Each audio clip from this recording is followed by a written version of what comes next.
In a world increasingly defined by transactional relationships and shifting alliances, the recent actions of former President Donald Trump have drawn sharp comparisons to the notorious mafia don Vito Corleone from the classic film The Godfather. As Trump reasserts his influence on the global stage, his approach to foreign policy, characterized by aggressive deal-making and a disregard for traditional diplomatic norms, raises concerns about the foundations of international order established after World War II. The analogy between Trump and Corleone is not merely rhetorical, it reflects a fundamental shift in how global power dynamics are being negotiated. Trump's recent interactions with leaders like Ukrainian President Volodymyr Zelenskyy exemplify a style that prioritizes coercion and loyalty over collaboration. During a heated exchange in the Oval Office, Trump reportedly pressured Zelenskyy to forge a deal with the U.S. or risk losing American support amid the ongoing conflict with Russia. "Your people are very brave, but you're either going to make a deal or we're out," Trump asserted, underscoring his transactional approach to diplomacy. This style of governance has led to a broader critique of Trump's foreign policy as it increasingly resembles organized crime tactics. As former U.S. Ambassador to the European Union Gordon Sondland noted, Trump's administration often employs tariffs and other economic measures as tools of coercion reminiscent of Corleone's methods of consolidating power. The implications of this approach are profound, suggesting a future where alliances are less about shared values and more about the immediate benefits of compliance. Critics argue that Trump's brand of transactionalism threatens not only the stability of international relations but also the very tenets of capitalism and democracy. A recent article in The Economist highlights how Trump's Don Corleone approach aims to monetize America's superpower status, leading to a world where everything, from territory to natural resources, is up for negotiation. This perspective aligns with the sentiment expressed by columnist Thomasella Friedman, who warned that Trump's geopolitical dealings could lead to a dangerous fragmentation of global alliances where agreements are made not through mutual respect but through sheer coercion. Moreover, Trump's dealings with Ukraine have raised ethical concerns reminiscent of mob negotiations. Reports indicate that Treasury Secretary Scott Bessent presented Zelenskyy with an ultimatum regarding Ukrainian mineral rights, pressuring him to sign agreements under the threat of diminished U.S. support. Such maneuvers have prompted fears that the U.S. could exploit vulnerable nations for economic gain, reminiscent of the predatory practices attributed to organized crime. As Trump's influence continues to shape the political landscape, the ramifications extend beyond foreign affairs. Domestically, his policies have led to rising concerns about economic stability and the potential erosion of democratic institutions. With Republicans under pressure to slash health spending and prioritize national interests, the implications of Trump's approach could reverberate through various sectors of American society, posing challenges that could undermine long-standing economic frameworks. Looking ahead, the question remains: can the traditional post-1945 order withstand the pressures of Trump's transactional politics? As leaders grapple with the unpredictable nature of his foreign policy, the need for a coherent strategy that reinforces alliances and promotes diplomatic engagement becomes increasingly urgent.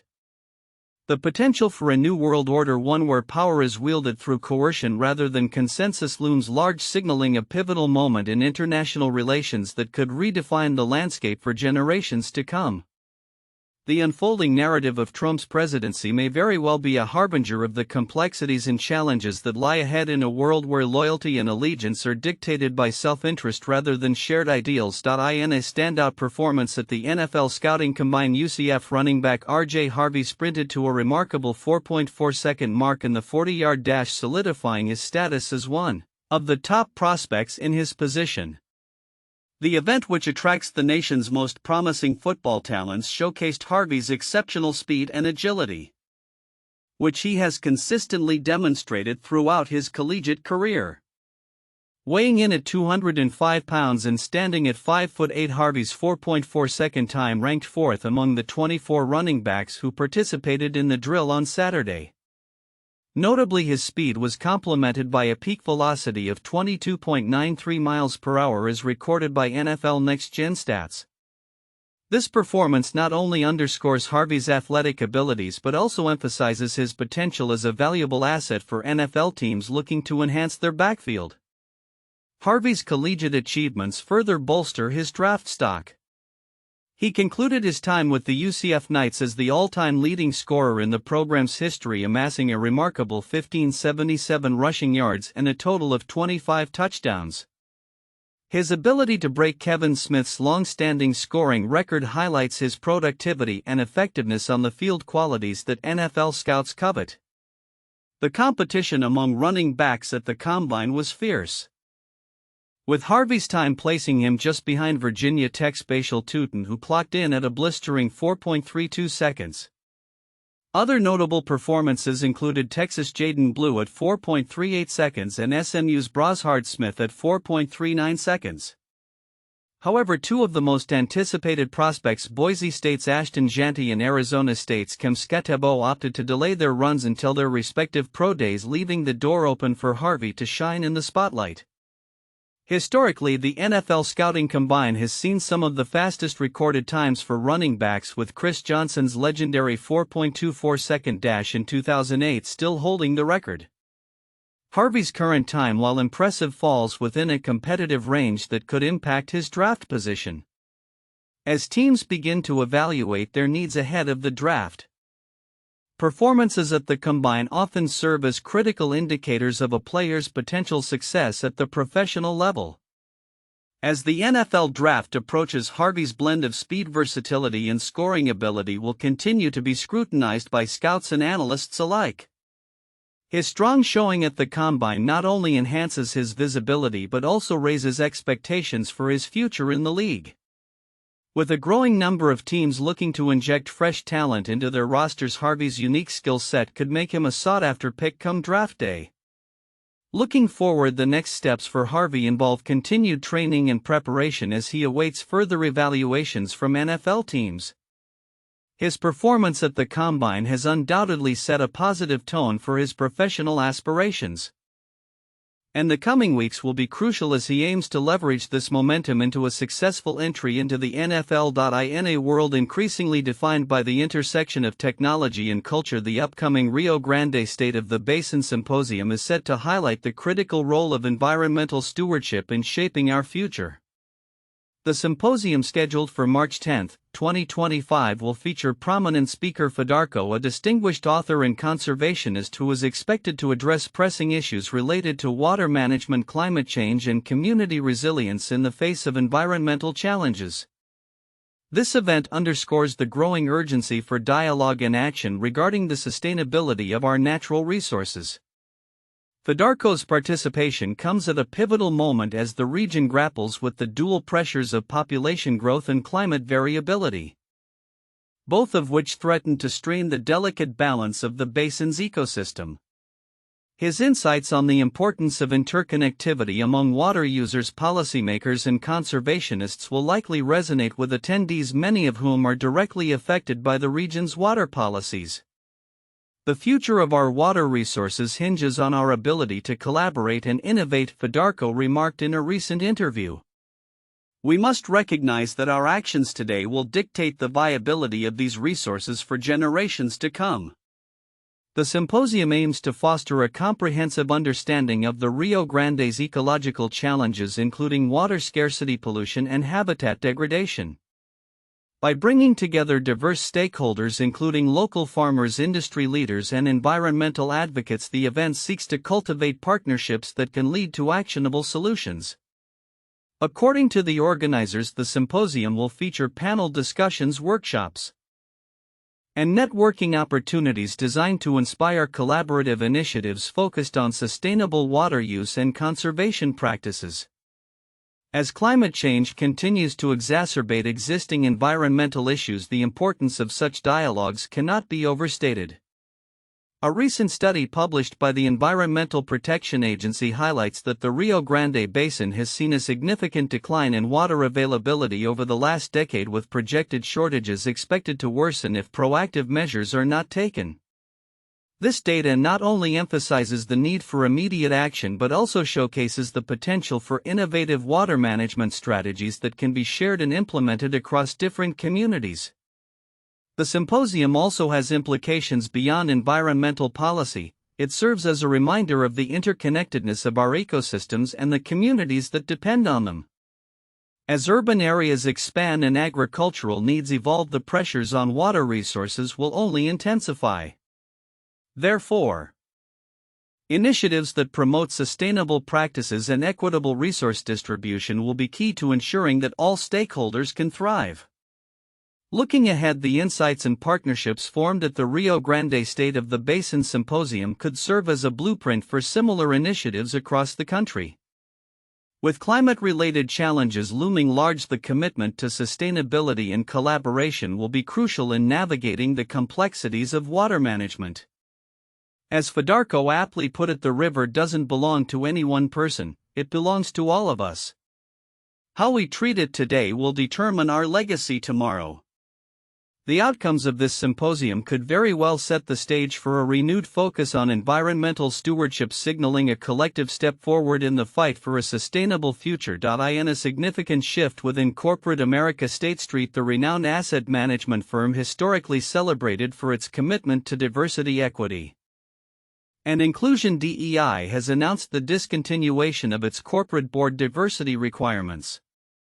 This move aligns with a broader trend among numerous companies to retreat from DEI initiatives, a development that has gained momentum under the influence of political rhetoric and legal challenges associated with the Trump administration's policies. State Street's decision is particularly striking given its previous advocacy for gender diversity, epitomized by the installation of the Fearless Girl statue in New York City. The firm had set explicit diversity targets aiming for 30% female representation on boards of major indexes and requiring at least one racially diverse director for S&P 500 companies. However, these expectations have now been abandoned in the firm's latest proxy voting guidance, which cites the need for alignment with global protocols and legal standards. This retreat from DEI commitments is not isolated to State Street. In a wave of similar announcements, companies such as Warner Bros. Discovery, Goldman Sachs, and Paramount have redefined or eliminated their diversity targets and initiatives. Warner Bros., for example, emphasized its ongoing commitment to an inclusive team but opted to simplify its DEI programs to focus solely on inclusion. Goldman Sachs, following suit, removed sections addressing diversity from its annual filings, attributing the change to evolving legal landscapes.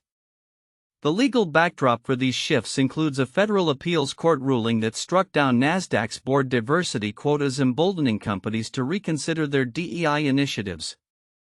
Paramount has also moved to eliminate diversity-related hiring targets, echoing sentiments from other corporations that cite political pressures and new executive orders under Trump aimed at diminishing DEI programs.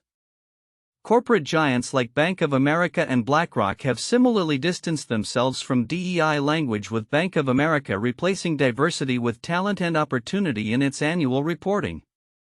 Meanwhile, tech firms including Google have rescinded diversity hiring targets and are evaluating their overall DEI strategies amid growing scrutiny from conservative activists.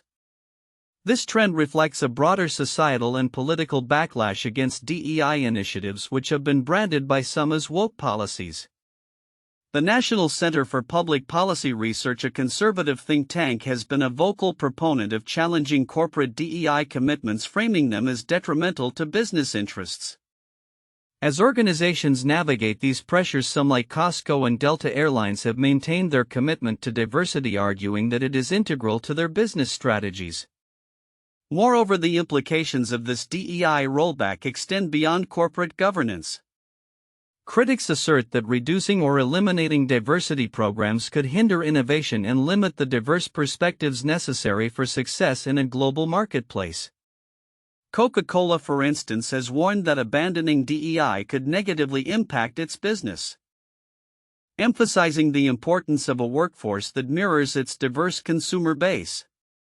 As companies grapple with the evolving landscape of DEI, the forthcoming months will likely reveal whether this trend is a temporary response to political pressures or a lasting shift in corporate culture. The future of DEI initiatives hinges not only on internal corporate policies but also on the broader societal dialogue surrounding diversity and equity in the workplace. The ongoing debate will serve as a crucial indicator of how businesses align their values with the expectations of their employees and stakeholders in an increasingly polarized environment. In an era where creativity often succumbs to the pressures of perfectionism and consumerism, the resurgence of junk journaling offers a refreshing antidote. This artistic endeavor not only serves as a personal outlet but also fosters a deeper connection between individuals and their memories. Carly Swanson-Garo, a journalist with the Bemidji Pioneer, shares her journey of rediscovering creativity through this accessible and meaningful form of expression.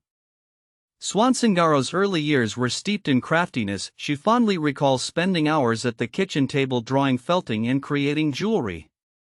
However, as societal expectations shifted toward more conventional pursuits, she found herself gradually abandoning these hobbies.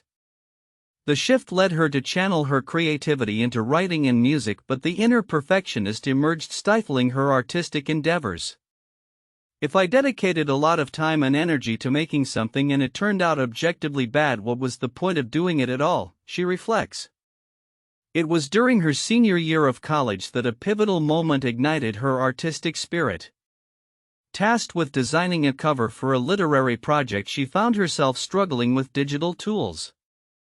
In a moment of inspiration, she emptied a trinket box filled with various objects and began to arrange them into a collage. This process, reminiscent of her childhood art projects, reignited her passion for creativity.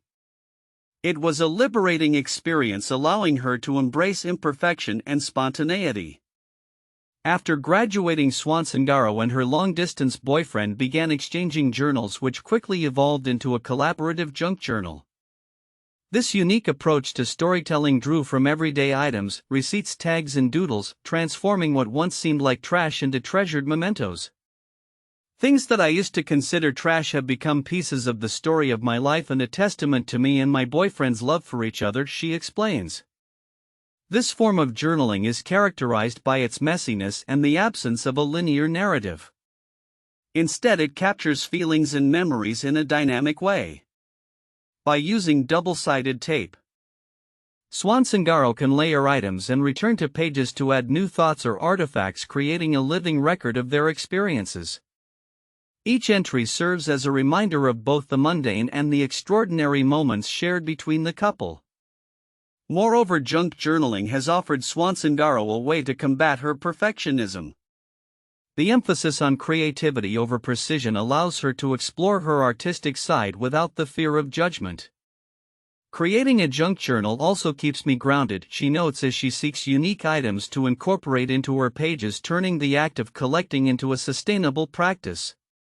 As the world grapples with challenges like inflation and overconsumption, the rise of junk journaling is a testament to a broader cultural shift. Individuals are increasingly seeking meaningful, low-cost ways to express themselves while fostering connections with loved ones. This movement encourages resourcefulness and a deeper appreciation for the stories that everyday items can tell. In conclusion, as Swanson-Garo continues to fill her junk journal with fragments of her life, she exemplifies a growing desire among many to reclaim creativity in an imperfect world. This artistic practice not only serves as a form of self-expression but also reinforces the importance of connection, sustainability, and the beauty found in the mundane. Looking ahead, it will be intriguing to see how such personal endeavors evolve and inspire others to embrace their own creative journeys, fostering a culture that values authenticity over perfection. In a rapidly evolving landscape where technology intersects with governance and public safety, recent developments have underscored both the potential benefits and inherent challenges of these relationships. Notably, a coalition of major news organizations, including Reuters, the Associated Press, and Bloomberg News, has issued a joint statement vehemently condemning any attempts to limit journalistic access to the White House. This statement comes amid heightened concerns over transparency and the role of media in democratic societies, especially in an era characterized by increasing governmental control over information dissemination. The statement emphasizes the critical role that an unfettered press plays in democracy, asserting that any measures aimed at restricting access to the White House would be detrimental not only to journalists but also to the public's right to be informed. This sentiment reflects a broader apprehension regarding the potential erosion of press freedoms, particularly under administrations that may prioritize controlling the narrative over fostering open dialogue. The implications of such actions extend beyond journalism. They raise questions about the accountability of those in power and the fundamental rights of citizens in a democratic society. Meanwhile, as the political climate intensifies, the economic ramifications of governance decisions are becoming increasingly pronounced. The Wall Street Journal recently highlighted growing concerns that the current administration's agenda, particularly under President Trump, is testing the resilience of the economy. Analysts are closely monitoring various economic indicators, with worries mounting that aggressive policy shifts could lead to instability. The potential impact on sectors such as technology, which often rely on regulatory frameworks and public trust, is particularly significant. In a striking example of private sector engagement with law enforcement, venture capitalist Ben Horowitz has garnered attention for his recent donation of a fleet of Tesla Cybertrucks to the Las Vegas Metropolitan Police. This contribution, valued at over $7 million, continues a trend of philanthropic investment in police technology. Sheriff Kevin McMahill praised the donation, citing the vehicle's advanced safety features and their potential as recruitment tools.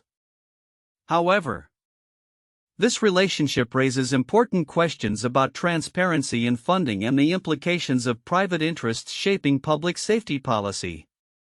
As Horowitz noted in previous discussions, the intersection of technology and law enforcement can enhance operational efficiency and community safety.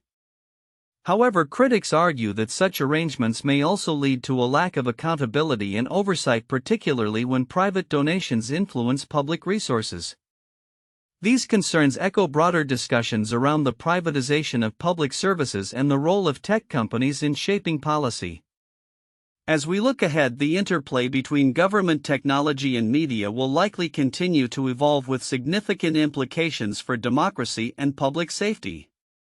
The ongoing debates surrounding press access to the White House, the economic impacts of political agendas, and the relationships between tech investors and law enforcement will require vigilant scrutiny. Stakeholders across the board, journalists, policymakers, and citizens alike, must remain engaged in these conversations to ensure that the principles of transparency, accountability, and public service remain at the forefront of technological advancement in governance.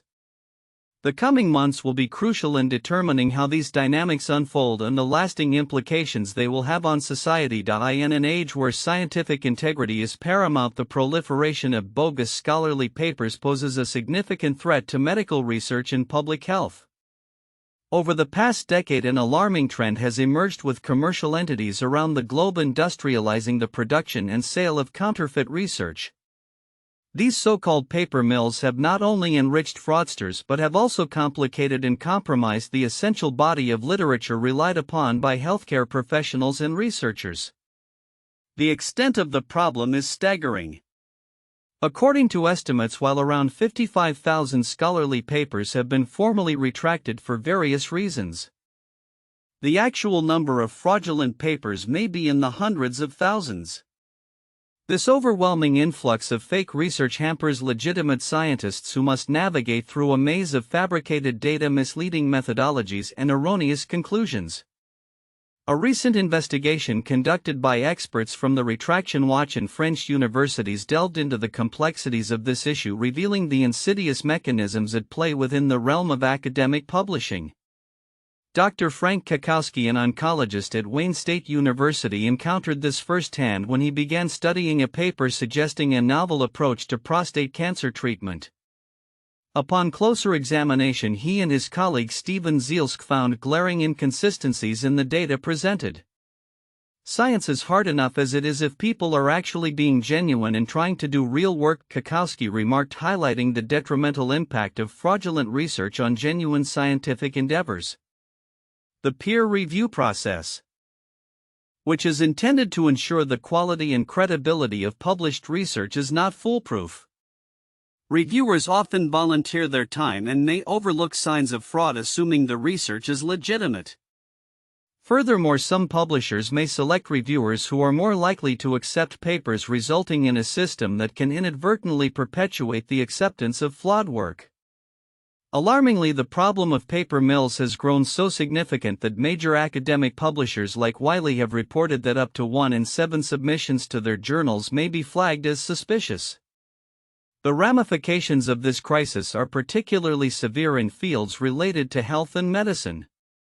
For instance, Jennifer Byrne, a scientist from Australia, shared her experience of having to close her cancer research lab due to the influx of fraudulent papers targeting the very genes she had studied for years.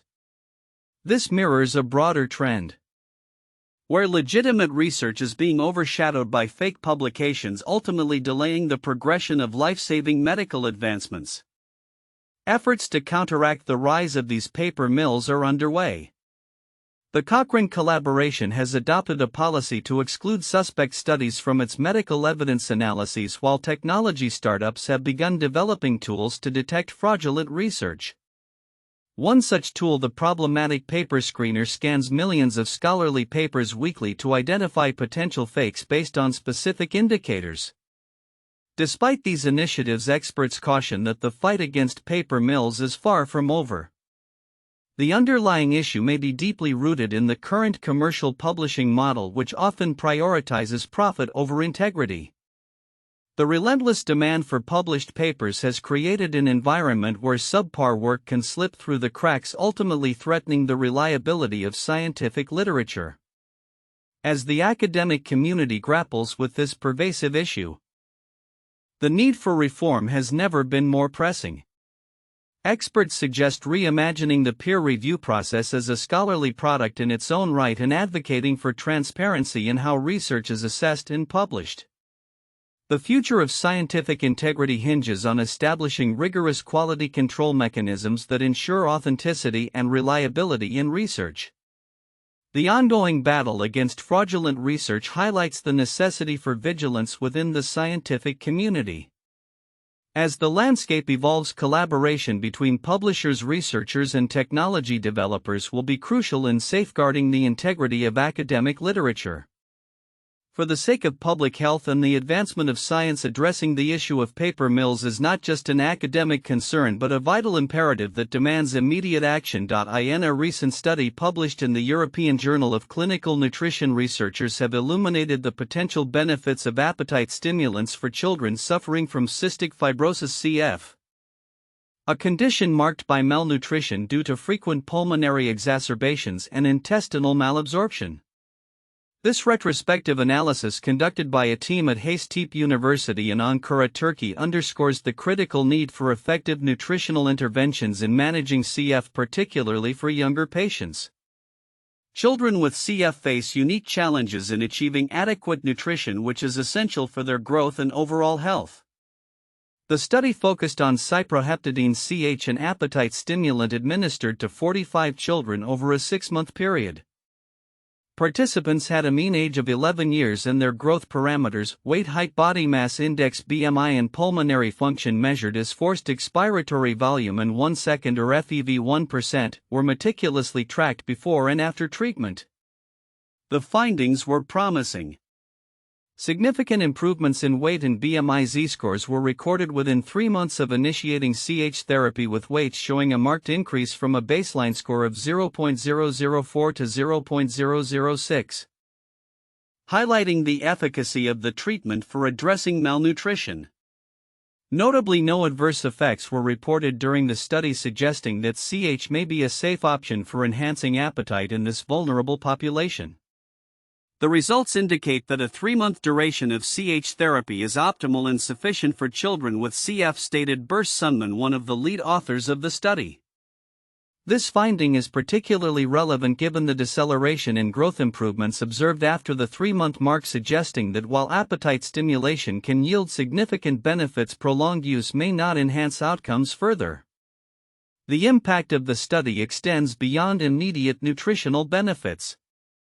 Enhancing calorie intake through appetite stimulants can lead to better health outcomes for children with CF, potentially improving their quality of life and reducing the risk of complications associated with malnutrition. As Abru Yeltsin, another researcher involved, pointed out, these findings could reshape how we approach nutritional care in pediatric cystic fibrosis, emphasizing the role of appetite stimulants as a critical component of therapy. As the medical community continues to seek effective strategies for managing cystic fibrosis, this study adds to the growing body of evidence supporting the use of appetite stimulants in pediatric care.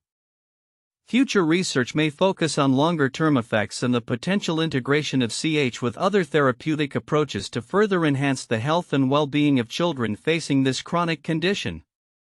The implications of such findings are vast, potentially informing clinical guidelines and leading to improved care protocols for young CF patients globally.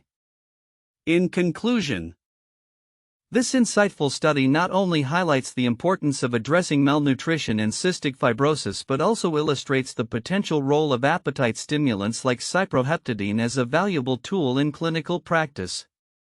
As researchers continue to explore new avenues for improving patient outcomes, the findings underscore a hopeful future for children with CF where integrated nutritional strategies play a pivotal role in their treatment. In a world where workplace dynamics continue to evolve, the question of whether returning to a physical office supports a company's strategic goals has gained significant traction. As organizations grapple with the implications of remote and hybrid work models, experts are increasingly examining how these decisions align with broader corporate objectives. This discourse was recently highlighted in a compelling article by Brian Heeger, which explores the strategic implications of office returns. The pandemic has fundamentally altered the traditional workplace, prompting companies to re-evaluate their operational strategies. A growing body of evidence suggests that while remote work can enhance employee satisfaction and productivity, it may also challenge the cohesion and collaborative spirit that physical offices foster. According to a survey conducted by Harvard Business Review, 65% of employees expressed a preference for hybrid work arrangements, blending the benefits of flexibility with the social interactions of in-person engagement. Heeger emphasizes that a return to the office should not merely be a reaction to pandemic-era challenges but must instead align with a company's long-term strategic vision. Organizations need to consider how their workplace policies reflect their core values and mission, he notes. This perspective calls for a nuanced understanding of how physical spaces can enhance creativity, collaboration, and innovation, all critical elements for maintaining competitive advantage in today's fast-paced business environment. The article also highlights case studies of companies that have successfully integrated flexible work policies while remaining committed to their strategic goals. For example, firms like Microsoft and Google have adopted hybrid models that allow for both remote and in-office work, fostering an environment that encourages both individual productivity and team collaboration. These organizations have reported increased employee engagement and retention, which are crucial for sustaining growth and innovation. However, the conversation around office returns is not without its challenges. Critics argue that mandating in-office work could inadvertently lead to decreased morale and increased turnover, especially among employees who have embraced the flexibility of remote work. Heeger points out that companies must tread carefully, as rigid policies could alienate talent and hinder diversity efforts. The key is to create an inclusive environment where employees feel empowered to contribute regardless of their physical location, he advises. Adding another layer to this discussion, recent research from the Singapore Management University underscores the importance of ethical considerations in business dealings. Assistant Professor Lim Leon Jim's study reveals that companies aligning with controversial clients may face reputational damage and financial repercussions. This research resonates with the current sentiment that businesses must navigate not only operational strategies but also ethical implications in their dealings. In a parallel discourse, the Society of Petroleum Engineers recently examined the role of mentorship in fostering leadership among women in the energy sector. This initiative emphasizes the importance of inclusivity and diverse representation in leadership roles, reinforcing the notion that a company's strategy must encompass social responsibility and ethical leadership. As organizations continue to adapt to the post-pandemic landscape, the call for a strategic approach to workplace policies has never been more critical. Companies must balance the flexibility employees desire with the collaborative environments that can drive innovation and growth. Looking forward, the future of work will likely be defined by how well organizations can integrate these elements into their strategic frameworks, ensuring that all employees feel valued, engaged, and aligned with the company's mission. Ultimately, the question remains: how can companies harness the benefits of both in-person collaboration and remote work while staying true to their strategic goals? As the business landscape evolves, the answers will emerge from a deliberate and thoughtful approach to workplace dynamics, one that prioritizes both productivity and employee well-being. In a dramatic turn of events, a scheduled press conference between U.S. President Donald Trump and Ukrainian President Volodymyr Zelenskyy devolved into a public shouting match, revealing significant rifts in their diplomatic relationship. The confrontation, which unfolded in the Oval Office prior to the signing of a crucial U.S.-Ukraine minerals deal, has drawn global attention and raised questions about the future of U.S. support for Ukraine amidst an ongoing conflict with Russia. What was anticipated to be a cordial meeting quickly escalated into chaos when U.S. Vice President J.D. Vance interjected, insisting Zelenskyy should express gratitude for Trump's efforts to resolve the crisis. "You should be thanking the president for trying to bring an end to this conflict," Vance remarked, triggering a rapid exchange between the leaders. Zelenskyy countered, asserting that the U.S. would eventually feel the repercussions of the Ukraine-Russia conflict, while Trump retorted that Zelenskyy was in no position to dictate, the U.S. response emphasizing that Ukraine was currently at a disadvantage in negotiations. The clash, which observers described as rare and dramatic in modern international relations, underscored the deep divergences between the two nations regarding the pathway to peace. Following the outburst, Trump took to social media, stating, "I have determined that President Zelenskyy is not ready for peace if America is involved," highlighting his frustration with Ukraine's stance.